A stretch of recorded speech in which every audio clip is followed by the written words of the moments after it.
ഇന്നത്തെ നമ്മുടെ മെനുവിലുള്ളത് ഉള്ളിവടയാണ്.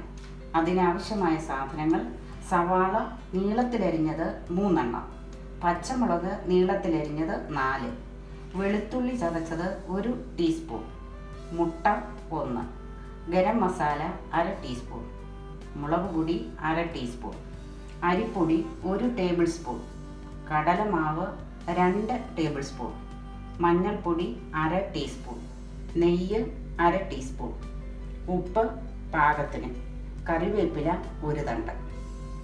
ഇനിയും നമ്മൾ എടുത്തു വെച്ച സാധനങ്ങളെല്ലാം ഒരു വലിയ പാത്രത്തിലേക്ക് ഇടാം.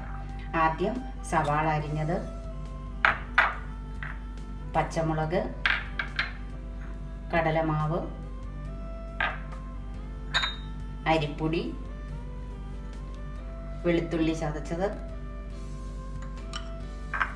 ഗരം മസാല, മഞ്ഞൾപ്പൊടി,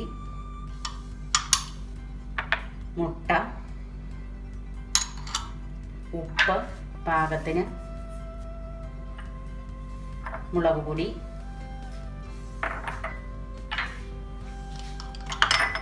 കറിവേപ്പില, അവസാനമായി നെയ്യും ചേർക്കുക. ഇത് നന്നായി കൈകൊണ്ട് മിക്സ് ചെയ്ത് യോജിപ്പിക്കുക. എണ്ണയിലേക്ക് എടുത്തിടാൻ എളുപ്പത്തിന് ഇതേമാതിരി ഒന്ന് ഉരുട്ടി വയ്ക്കുക. എണ്ണ തിളച്ചിട്ടുണ്ട്. നമ്മൾ ഉരുട്ടി വെച്ച ഉള്ളിവട ഇതിലേക്ക് ഇട്ട് വറുത്തെടുക്കാം.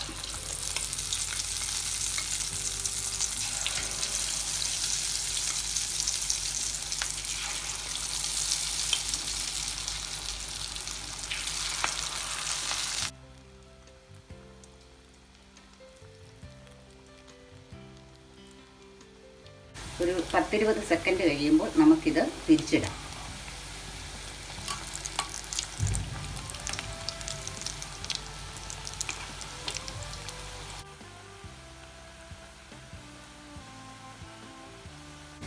ഉള്ളിവട ബ്രൗൺ നിറമായിട്ടുണ്ട്. നമുക്ക് വെളിച്ചെണ്ണയിൽ നിന്ന് ഉള്ളിവട എടുക്കാം.